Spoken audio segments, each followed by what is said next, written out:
إن الحمد لله نحمده ونستعينه ونستغفره ونعوذ بالله من شرور أنفسنا وسيئات أعمالنا من يهده الله فلا مضل له ومن يضلل فلا هادي له أشهد أن لا إله إلا الله وحده لا شريك له وأشهد أن محمدا عبده ورسوله يا أيها الذين آمنوا اتقوا الله حق تقاته ولا تموتن إلا وأنتم مسلمون فإن أصدق الحديث كتاب الله وخير الهدى هدى النبي صلى الله عليه وسلم وشر الأمور محدثاتها وكل محدثة بدعة وكل بدعة ضلالة وكل ضلالة في النار. Ayyuhal ikhwah, kita melanjutkan kajian Aqidah Thahawiyah, masih melanjutkan tentang asma dan juga sifat Allah Ta'ala, dan disyarah oleh Al-Imam Ibnu Abi Al-Izzi Al-Hanafi, bahkan juga oleh Syekh Saleh Al-Syekh Hafidhahullah, dan juga Saleh Fauzan, dan juga para pensyarah lainnya. Adapun bab yang akan kita baca pada malam ini, ma zala bi sifatihi qadiman qabla khalqihi, ma zala bi sifatihi qadiman qabla khalqihi, bahwa Allah itu sifatnya dahulu sebelum dia menciptakan. Jadi sebelum menciptakan sudah punya sifat. Lam yazdad bikaunihim syai'an lam yakun qablahum min sifatihi. Tidak bertambah sifatnya karena menciptakan sekian banyak makhluknya. Jadi tidak bertambah sifatnya karena menciptakan sekian banyak makhluknya. Wa kama kana bi sifatihi azaliyan kadzalika la yazalu 'alaiha abadiyan. Karena sifat Allah Ta'ala itu kekal, abadi, maka senantiasa sifatnya juga kekal dan abadi. Jadi karena sifatnya itu dahulu kekal, maka sifat bagi dia selamanya adalah kekal. Kami lagi singkatnya bahwa Allah itu memiliki sifat. Tapi bukan berarti Allah itu punya sifat setelah menciptakan makhluknya. Tetapi sifat itu sebelum diciptakan segala sesuatu, Allah sudah punya sifat. Jadi Allah Al-Khaliq. Al-Khaliq itu zat yang menciptakan. Sebelum menciptakan makhluk, dia sudah memiliki sifat Al-Khaliq. Demikian juga Allah mendengar. Sebelum menciptakan makhluknya, Allah telah memiliki sifat mendengar. Dan tidak bertambah sifat Allah itu dengan bertambahnya ciptaannya, bukan. Karena sifatnya dahulu dan kekal selamanya, tidak bertambah dan juga tidak berkurang. Ini beda dengan sifat manusia. Manusia dikatakan pandai ketika dia bisa mampu berbuat sesuatu. Tadi dikatakan dia pandai. Atau punya titel dia. Jadi punya titel itu baru, sebelumnya tidak punya titel. Jadi sifat titel yang ada itu setelah dia meraih sesuatu. Ini supaya dibedakan antara sifat Allah dan juga sifat makhluknya. Jauh. Karena sifat makhluk asalnya tidak ada. Menjadi ada setelah orang itu berbuat. Tetapi Allah sifatnya dahulu. Punya sifat sebelum menciptakan makhluknya. Berkata sekarang Al-Imam Ibnu Abi Al-Izzi Al-Hanafi sebagai syarihnya atau pensarahnya, ay anna Allah subhanahu wa ta'ala lam yazal muttasafan bi sifatil kamal. Maknanya Allah subhanahu wa ta'ala senantiasa memiliki sifat yang sempurna. Baik itu sifatid dzati, sifat yang berhubungan dengan zat, wa sifatil fi'li, dan sifat yang berhubungan dengan pekerjaan. Jadi sifat itu ada dua, sifat zat. Sifat zat itu sifat yang kekal ada pada dirinya, seperti melihat, mendengar, hidup, qayyum, itu sifat yang kekal bagi Allah, tidak boleh putus atau berhenti sedikit pun. Ada sifat yang hubungannya dengan pekerjaannya. Nah, karena hubungannya dengan pekerjaannya itu tergantung dengan masyiah atau kehendaknya. Jika berkehendak ya wujud, seperti Allah turun ke langit dunia, itu sifat fi'liyah, bukan sifat zat. Kapan Allah menghendaki turun ya turun. Demikian jika Allah datang, wajah Rabbuka, dan datang Rabbmu, kapan Allah datang ya datang, itu namanya sifat fi'liyah. Nah, sifat fi'liyah itu baru suatu saat. Karena sekarang, besok lusa. Jadi Allah menciptakan sifat al-khaliqnya adalah sifat qadim, nah, sifat dzatiyah. Sedangkan satuan dari yang diciptakannya merupakan sifat fi'liyah. Berbeda dengan manusia. Manusia punya sifat setelah dia berbuat. Itu menunjukkan kurangnya. Kalau Allah sempurna, karena sifatnya sudah ada sebelum berbuat. Sebelum menciptakan sesuatu sudah punya sifat pencipta. Berbeda dengan manusia. Dikatakan insinyur dia, asalnya tidak insinyur. Dikatakan ulama, asalnya bukan ulama dia. Nah, wala yajuzu an ya'taqida anna Allah wasafa bi sifatin ba'da an lam yakun muttasafan biha. Tidak boleh orang itu berkeyakinan bahwa Allah itu memiliki sifat yang sebelumnya tidak memiliki sifat. Jadi tidak boleh kita mengatakan atau berkeyakinan bahwa Allah itu memiliki sifat tapi sebelumnya tidak memiliki sifat. Itu menunjukkan kurang. Kalau asalnya tidak memiliki sifat, kemudian memiliki sifat, itu hanya makhluk. Tetapi sifat bagi Allah qadim, dahulu. Sebelum menciptakan, sudah punya sifat dia. Sebelum mendengarkan hambanya, sudah punya sifat mendengar. Sebelum, yaitu memberi rezeki kepada hambanya, sudah punya sifat ar-razaq. Ini supaya dibedakan antara manusia makhluk dengan Allah Ta'ala. Lianna sifatihi subhanahu sifatu kamalin. Karena sifat bagi Allah itu sifat yang sempurna. Namanya sempurna itu tidak boleh berubah. Tidak boleh, tidak ada, kemudian ada. Kemudian tidak ada lagi. Jadi namanya sempurna itu mulai awal sampai akhir. Wal awalu wal akhir. Itu namanya sifat sempurna.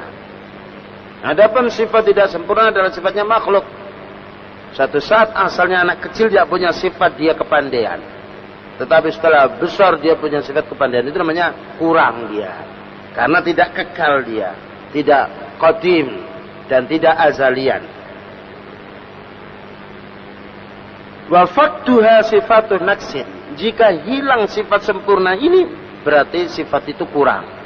Wala yajuzu ayyakuna qad hasala lahul kamal ba'da an kana muttasafan bidatihi. Tidak boleh Allah itu disifati dengan sifat sempurna, tapi sebelumnya tidak sempurna. Tidak boleh. Ya. Jadi kita tidak boleh mengatakan bahwa Allah itu punya sifat sempurna, asalnya tidak sempurna. Tidak boleh. Karena itu kurang. Karena itu cacat. Ya. Jadi sempurna bagi Allah mulai awal, dahulu, dan juga akhir yang tidak ada sisanya, tidak ada yang tertinggal melainkan dia. wala yuraddu ala hadhihi sifatil fi'li was sifatil ikhtiyariyati wa nafiha. Tidak boleh dibuang, tidak boleh ditolak sifat pekerjaan bagi Allah, sifat kerja bagi Allah, dan sifat ikhtiyariyah. Sifat ikhtiyariyah itu sifat memilih, dan sifat kehendaknya. Dan ini membantah kelompok Asy'ariyah atau Maturidiyah, tidak boleh yaitu khawatis.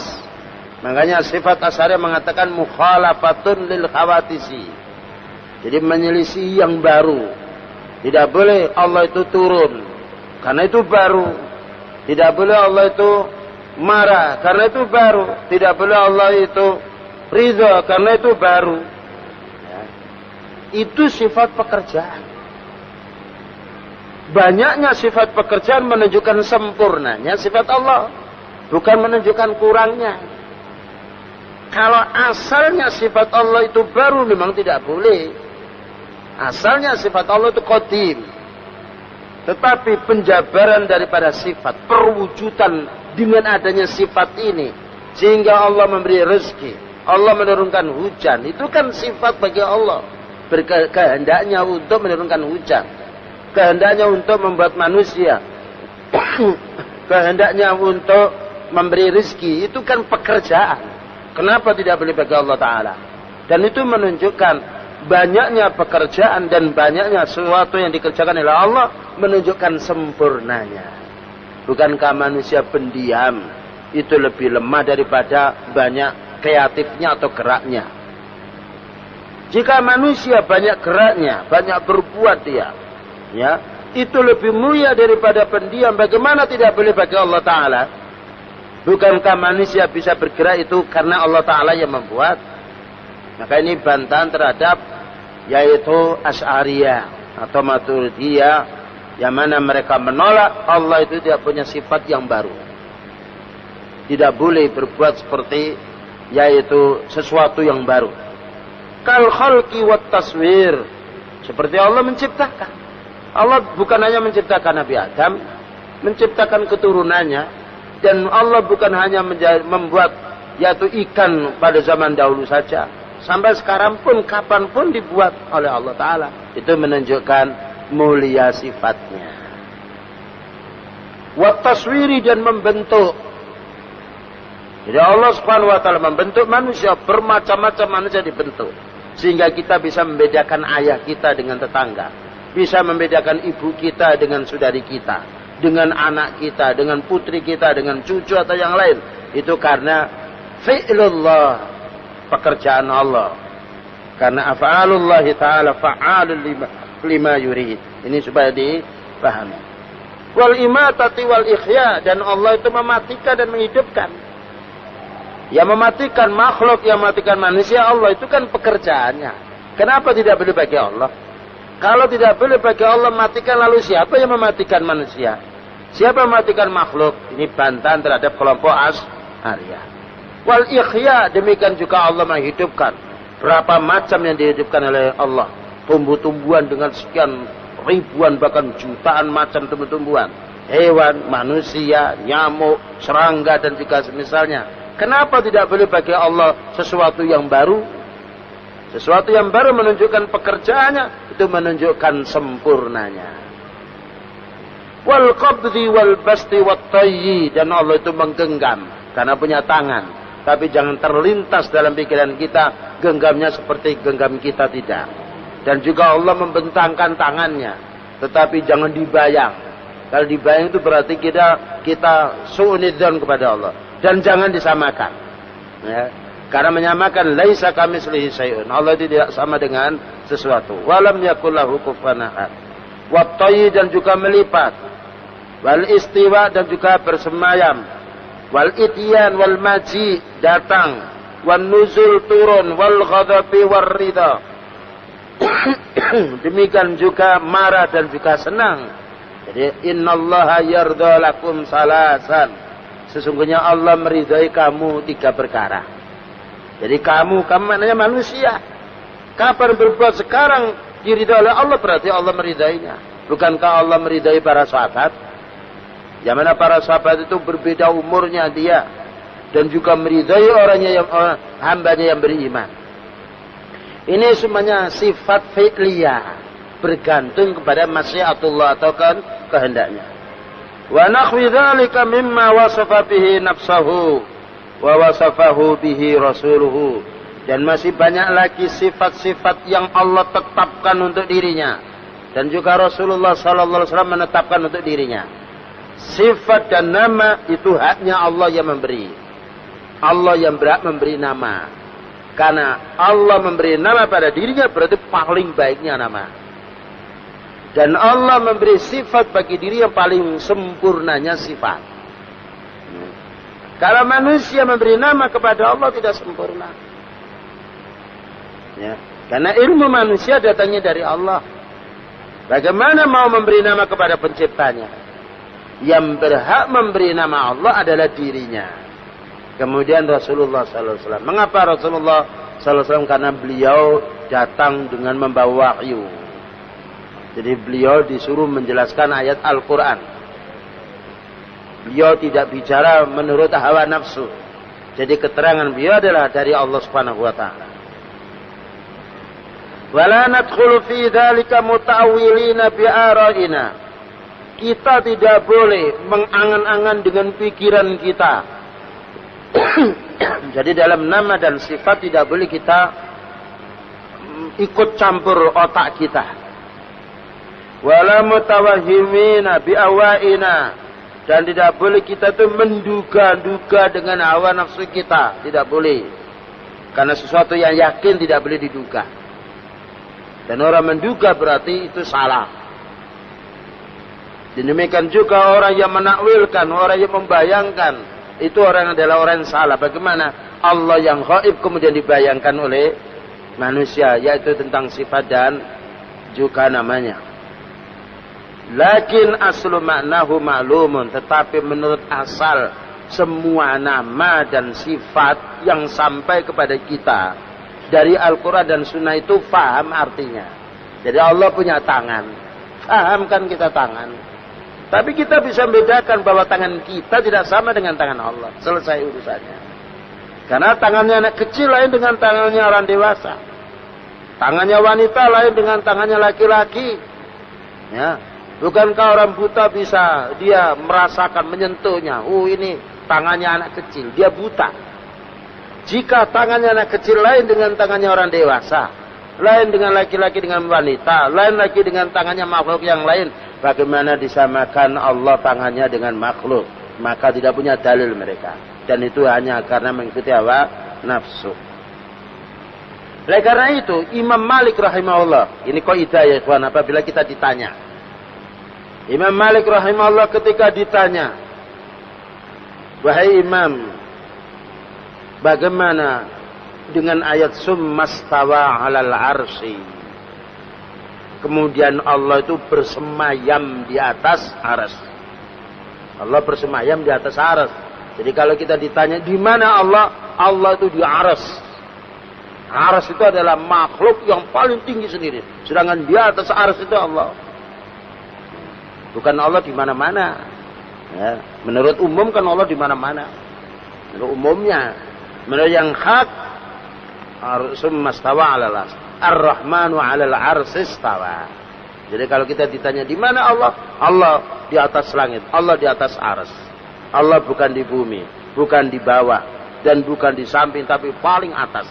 Subhana rabbiyal a'la. Sabbihisma rabbikal a'la. Maha suci, Rabbmu yang maha tinggi.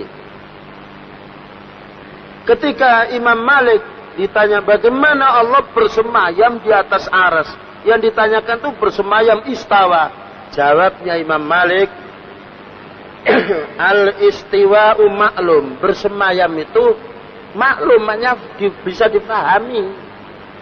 Bersemayam itu bisa dipahami artinya. Wal kaifu majhul, sedangkan bagaimananya tidak tahu. Majhul itu tidak diketahui. Karena kita tidak bisa melihat Allah. Dan karena kita tidak pergi ke arsy, bagaimana mau menceritakan? Tapi ketika dijelaskan bahwa Allah bersemayam di atas arsy, kalimat bersemayam bisa dipahami. Manusia bisa paham. Bersemayam berarti menempati dia. Yaitu menempati bagian atas dia. Tetapi bagaimananya, caranya kita tidak tahu karena kita hanya dikasih kabar. Kemudian berikutnya,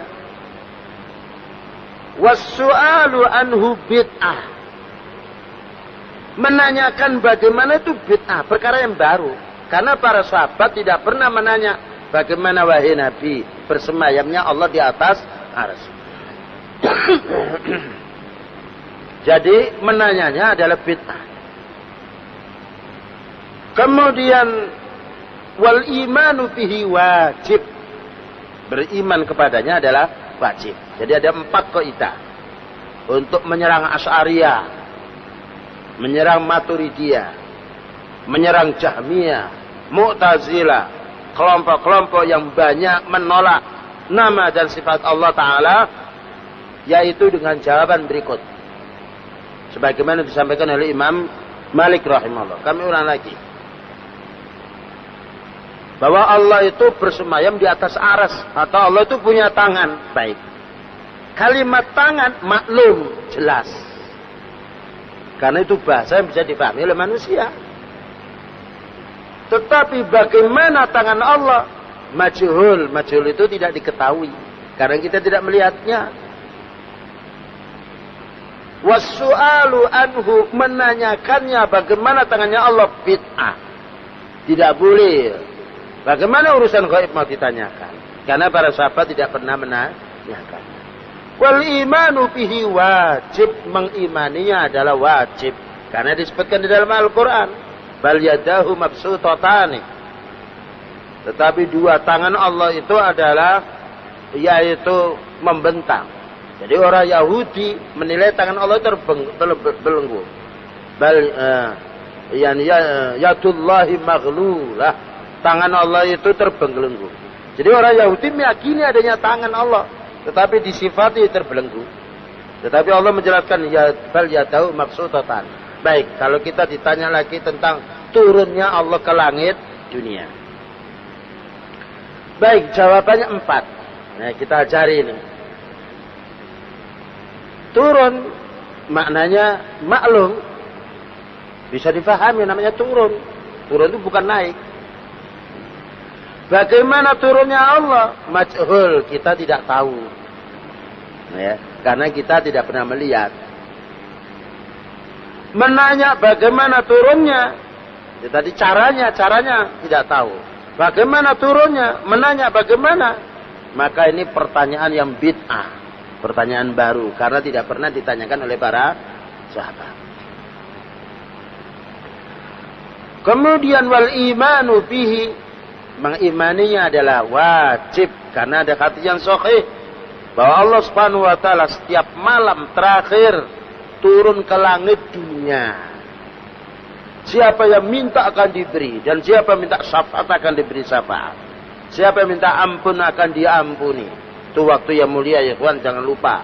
Walaupun hanya beberapa rakaat, bangunlah malam mohon kepada Allah Subhanahu wa taala. Terutama sekarang banyak fitnah bermacam-macam. Maka di samping kita berusaha, mohonlah kepada Allah Subhanahu wa taala. Demikian juga kita katakan kepada Asy'ariyah, Maturidiyah, Mu'tazilah. Baik. Engkau wahai Asy'ariyah, Maturidiyah dan juga Mu'tazilah mengakui bahwasanya Allah itu hidup. Dia meyakini Allah itu hidup, mendengar, berilmu, qudra, mampu. Bukankah makna hidup itu bisa difahami oleh manusia? Jadi kalau engkau menetapkan Allah itu hidup, kenapa tidak ditetapkan Allah itu marah? Karena marahnya Allah lain dengan marahnya manusia. Jika engkau mengatakan Allah itu hidup, tetapkan Allah itu tertawa. Allah itu juga marah. Allah juga membenci. Allah juga bergembira karena ada hadisnya, ada ayatnya. Tentang caranya Allah itu melihat, Allah itu hidup, kita tidak tahu caranya. Karena kita tidak pernah melihat Allah. Demikian juga caranya Allah tertawa, kita tidak tahu. Caranya Allah gembira, tidak tahu. Caranya Allah marah tidak tahu. Kalau marahnya manusia kan yaitu karena ada suatu sebab yang itu menjadi yaitu merahnya wajah. Nah, itu marahnya manusia atau dilihat wajahnya. Tetapi marahnya Allah tidak demikian. Itu kan marahnya manusia. Demikian juga engkau katakan Allah itu hidup, bahwa hidup. Mengimani Allah itu hidup wajib karena wal hayyu. Demikian juga mengimani Allah itu tertawa, mengimani Allah itu turun, mengimani Allah itu datang wajib karena ayatnya ada. Wal imanu bihi wajib was su'alu anhu bid'ah, dan menanyakan bagaimana adalah baru adalah bid'ah. Nah, pokoknya semuanya kaidahnya 4 tadi. Dijelaskan di sini. Wa in kanat hadhihi al-aqwalu taqtisu fi waqtin duna waqtin. Walaupun keberadaan di atas ars itu baru, ya, keberadaan maknanya taqtisu, muncul pada satu waktu dari waktu. Ya, tetapi itu sifat pekerjaan, istawa itu sifat pekerjaan. Ya, bukan sifat dzatiyah. Dibedakan antara dzatiyah dan pekerjaan seperti saya. Saya punya mata, punya tangan, itu namanya sifat dzatiyah yang tidak boleh lepas pada diri saya. Tapi bicara saya itu sifat fi'liyah. Duduk saya itu pekerjaan, tidak mesti saya harus duduk. Suatu saat saya pergi kembali, naik turun, itu pekerjaan, bukan sifat yang tetap. Tapi sifat yang tetap, orang punya mata, punya pendengaran, bisa bicara. Hidup itu sifat yang tetap. Cuma hidupnya manusia terbatas waktunya. Berbeda dengan hidupnya Allah Subhanahu wa taala. Jadi laisa kamitslihi syai'un wa huwas samiul basir. Demikian juga disebutkan di dalam hadis syafaat.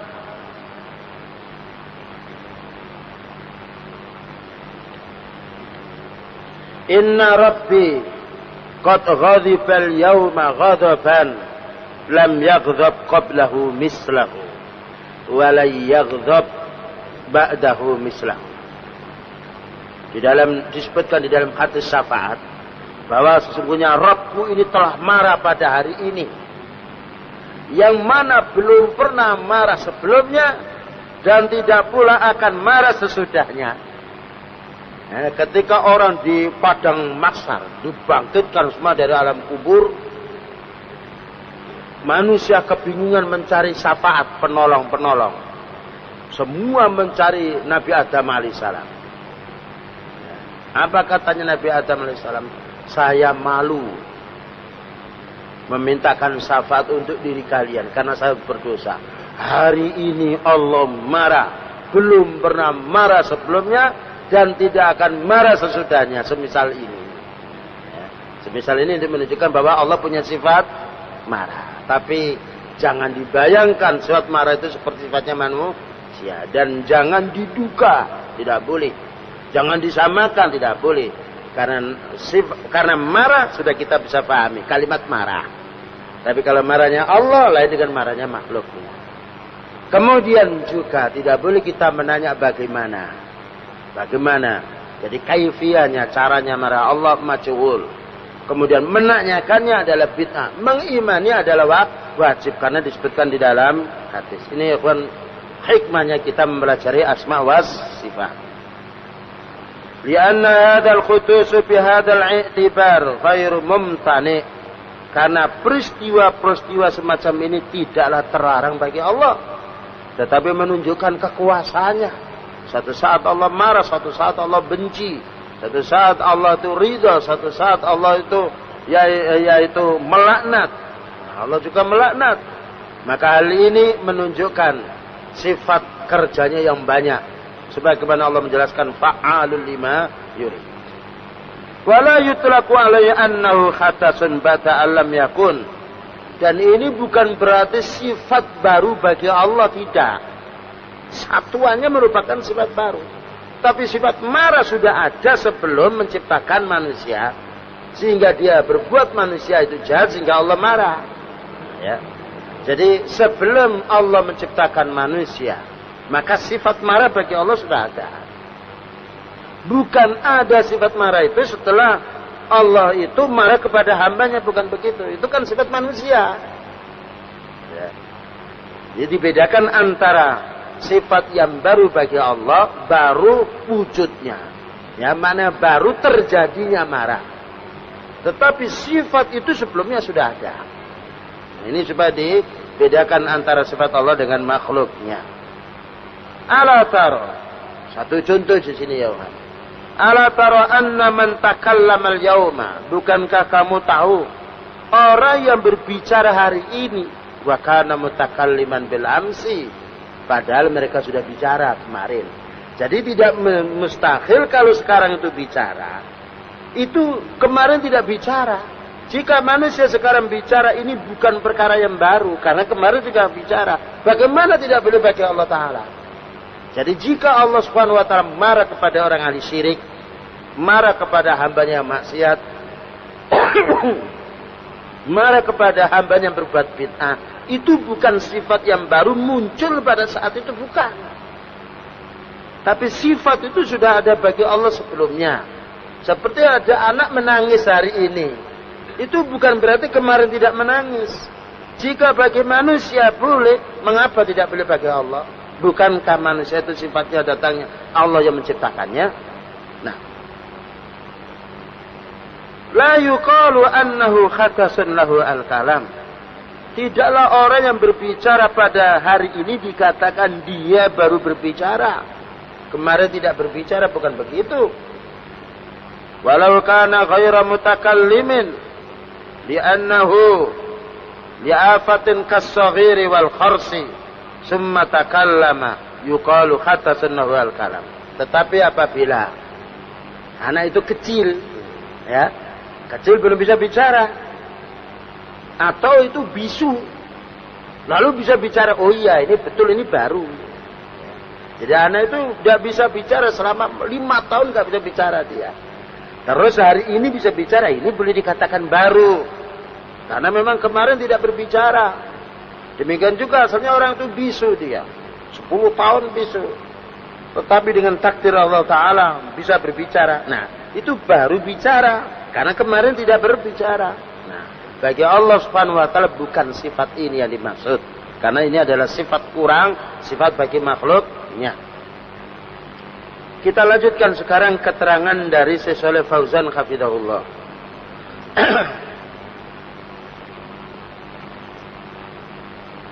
Fallahu subhanahu wa ta'ala laisa li sifatihi bidayah kama annahu laisa li dzatihi bidayah. Allah Subhanahu wa ta'ala sifatnya bukanlah ada permulaannya, sebagaimana zatnya bukan ada permulaannya. Fayusafu bi annahu al-khaliqu daiman wa abadan, maka disifati Allah itu dengan sifat pencipta yang selamanya dan kekal. Ya. Jadi sifat bagi Allah itu bukan baru, ya. Berbeda dengan makhluk. Ini supaya kita tidak hanya mendengar satu syarah saja, tetapi mendengar para ulama sunnah bahwa tidak berselisih pendapat di dalam hal ini, kecuali orang yang menolak akalnya yang sehat atau menolak dinul Islam.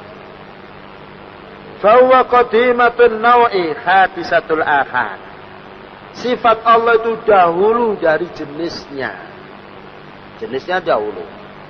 Dan baru dari segi satuannya. Jadi namanya sifat Allah Ar-Razzaq. Itu sifat asalnya adalah dia qadimah, dahulu. Kemudian memberi rezekinya, nah itu bisa dikatakan baru setelah diciptakan makhluknya.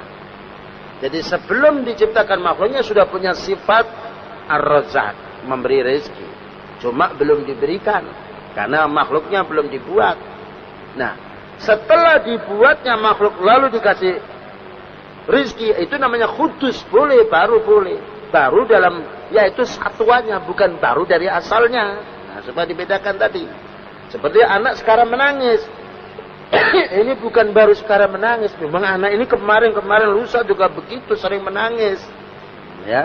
Jadi kalau itu boleh bagi manusia, kenapa tidak boleh bagi Allah Ta'ala?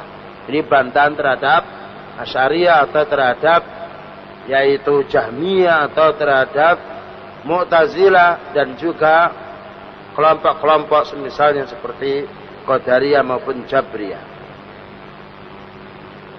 Fallahu subhanahu wa ta'ala mutakallimun qabla ayyastura minhul kalam. Bahwa Allah itu memiliki sifat bicara sebelum dia bicara.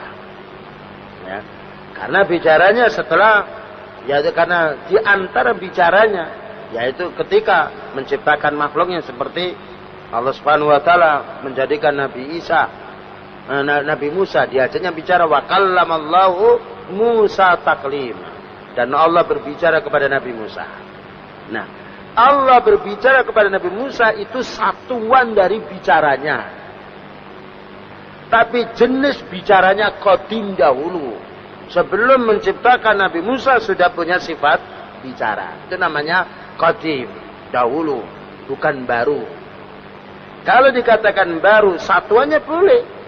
Karena Allah bukan hanya bicara sekali. Bicara beberapa kali menurut yang dikehendaki oleh Allah Ta'ala. Bukankah Nabi Muhammad SAW diajak bicara? Bukankah malaikat Jibril juga diajak bicara? Bukankah para nabi dulu juga diajak bicara? Nabi Musa dan juga seterusnya. Itu kan satuan-satuannya.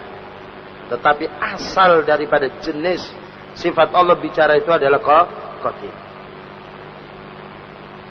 Wa khaliqun qabla ayyasdura minhul khalqa. Dan Allah telah diberi nama Al-Khaliq sebelum dia menciptakan makhluknya. Wa amma annahu yatakallamu wa yakhluqu fahada af'alun mutajaddidatun wa hakadha. Adapun Allah berbicara dan Allah menciptakan, maka ini memang pekerjaan-pekerjaan yang baru. Pekerjaannya bukan sifatnya. Jadi dibedakan antara sifat dengan pekerjaan. Bahwa pekerjaan itu sesuatu yang wujud setelah adanya sifat. Berikutnya, Syekh Shalih Fauzan hafizahullah berkata, ay khalaqal khalqa wa la naqulu lam yasir khaliqan illa ba'da an khalaqahum. Kita sebagai orang mukmin yang ahli sunnah tidak mengatakan Allah itu bersifat Al-Khaliq setelah menciptakannya. Tidak. Karena itu kurang, bukan sifat sempurna. Jangan mengatakan bahwasanya Allah itu yaitu memiliki sifat Khaliq setelah menciptakan bumi, setelah menciptakan langit. Salah. Ya. Diciptakannya langit dan bumi itu satuan dari sifatnya. Asal sifatnya adalah Al-Khaliq sebelum Allah menciptakan makhluknya. Dan insya Allah itu paham. Kami ulang-ulang dari keterangan para ulama sunnah agar bisa cekat di dalam pikiran kita dan bisa membantah. Bal yusamma khaliqan minal azal. Bahkan Allah dinamakan pencipta, yaitu mulai awal sampai akhir. Wal awal wal akhiru. Tidak pernah terputus. Dan tidaklah diawali dengan tidak ada. Jadi kapan saja Allah berbuat dan Allah menciptakan. Dan apabila Allah menciptakan, tidak satu pun dari makhluknya yang menolaknya. Kama annahu, berkata pula Syekh Shalih Fauzan, kama annahu mausufun bisifatihi azaliyan la bidayata lidzalika. Sebagaimana Allah itu disifati dengan sifat kekal. Ini sifat awalinya. Sifat asalnya adalah sifat kekal. La bidayata lidzalik, tidak ada permulaannya. Berbeda dengan manusia. Punya sifat itu ada mulanya dan ada akhirnya. Tidak semuanya orang alim kemudian dikatakan dia alim. Dan tidak semuanya orang kuat lalu selamanya dia kuat. Dan orang itu kuat asalnya lemah dia. Ini sifat manusia. Kaya asalnya miskin dia. Berbeda dengan Allah Al-Ghaniyu. Memang qadim, maha kaya Allah itu adalah dahulu. Tidak kaya karena bekerja dulu. Berbeda dengan manusia. Dia kaya kadang-kala mendapatkan warisan yang asalnya tidak kaya. Asalnya miskin kemudian kaya karena dia bekerja. Berbeda dengan kaya bagi Allah Subhanahu wa ta'ala.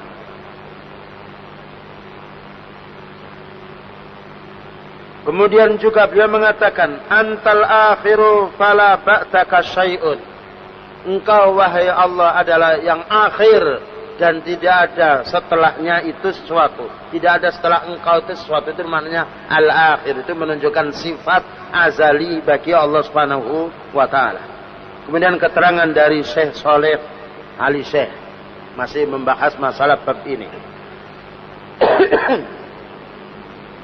Ma zala bi sifatihi qadiman qabla khalqihi ila akhirih arada bihi annahu azza wa jalla lam yazal bi sifatihi muttasafan bi sifatihi qabla ay yakhluqa al khalqa. Artinya perkataan Imam Tahawi, senantiasa Allah itu sifatnya dahulu sebelum menciptakannya, dimaksudkan oleh Syekh Saleh Ali Syekh, maknanya Allah punya sifat yang sifatnya itu azali, kekal dia, yang sifatnya itu abadi, yang sifatnya itu qadim, yang sifatnya itu sempurna.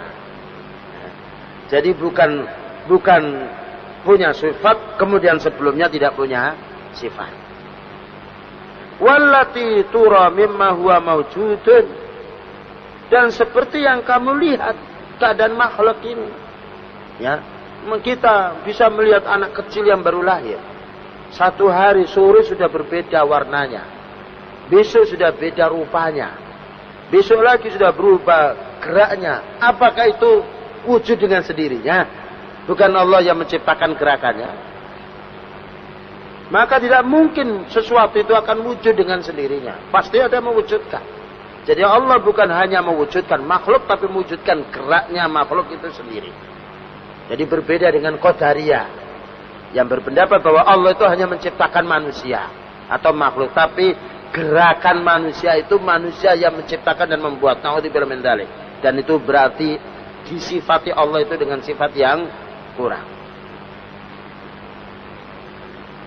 Kemudian dijelaskan pula, summa qala lam yazdad bikaunihim syai'an lam yakun qablahum min sifatihi. Apa katanya Syekh Saleh Al Syekh? Lam yazdad syai'an min sifati, maknanya yakni biwujudihim wa ijadihim wa khalqihim lam yazdad syai'an.